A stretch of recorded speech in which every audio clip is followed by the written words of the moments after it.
Iran ने यह तस्वीर जारी की है और कहा है कयामत की रात होने वाली है। यह मिसाइलों की तस्वीर, ईरान ने जंग की तैयारी की तस्वीरें जारी की हैं, जिसमें मिसाइल दिख रही है, बैलिस्टिक मिसाइल दिख रही है, बड़े बड़े हथियार नजर आ रहे हैं। और खमनेई ने कहा, ईरान का कहना है बड़ी जंग की तैयारी है और यह रात भयानक और भारी होने वाली है।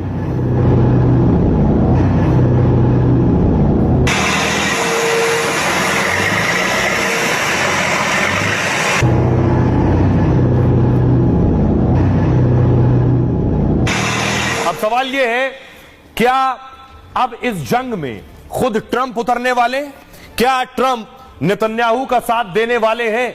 क्या इजराइल के तरफ से अब खुद अमेरिका लड़ेगा? इसके कयास जो लगाए जा रहे थे, इसमें दम और तब मिला। अगली तस्वीर देखिए, अमेरिका का जो वॉरशिप है निमित्ज, ये वॉरशिप इजराइल की तरफ मूव कर रहा है। जैसे ये जानकारी मिली, वे उसके बाद हड़कंप मच गया कि क्या अमेरिका इजराइल को सपोर्ट करने जा रहा है। इसीलिए अमेरिका ने अपने वॉरशिप, अपने हथियार इजराइल की तरफ भेज दिए। देखिए अमेरिका के हथियारों का जो मूवमेंट हो रहा है वो किस तरफ है, कौन कौन से हथियार अमेरिका ने उतार दिए हैं। सबसे पहले देखिए, मैं आपको दिखाऊं, यह है वॉरशिप। कयास लग रहा है कि अमेरिका अब सीधे जंग में उतर रहा है, क्योंकि यूरोप और मिडिल ईस्ट में अमेरिका ने अपनी तैनाती बढ़ा दी है। कई फाइटर जेट, तेल भरने वाले विमान और वॉरशिप की तैनात किए हैं। उसने खतरनाक युद्धपोत निमित्ज को भी मिडिल ईस्ट में भेज दिया है। यह जो निमित्ज है, परमाणु ऊर्जा से चलने वाला खास अमेरिकी युद्धपोत है, मतलब बिना किसी ईंधन के सालों तक समंदर में रह सकता है। इसकी गिनती दुनिया के सबसे बड़े वॉरशिप में होती है। 60 से ज्यादा लड़ाकू विमान और हेलीकॉप्टर ये अपने ऊपर लेकर चल सकता है। इसमें लगी मशीन गन मिसाइलों को मार गिराने की क्षमता रखती है। नेवी की ताकत के मामले में ईरान इजराइल पर भारी है, और लेकिन अमेरिकी युद्धपोत के आने से ईरान की टेंशन बढ़ गई है।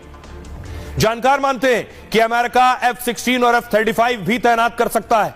F-16 और F-35 आधुनिक और खतरनाक लड़ाकू विमान है। 5वीं पीढ़ी के F-35 से इजराइल ने ईरान में तबाही मचाई। यह विमान आसानी से रडार की पकड़ में नहीं आता है। फाइटर प्लेन की तैनाती का मतलब ईरान की घेराबंदी है। अगला ये देखिए, यूरोप और मिडिल ईस्ट की ओर उसने उड़ते पेट्रोल पंप भी भेज दिए हैं।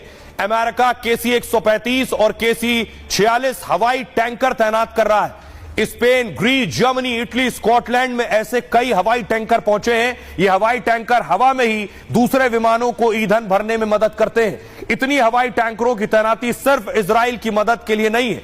अमेरिका ऐसा तब करता है जब उसे तनाव या जंग का खतरा लगता है, ताकि उसके फाइटर प्लेन लंबे वक्त तक मिशन में रहे, फिर हमला कर सके।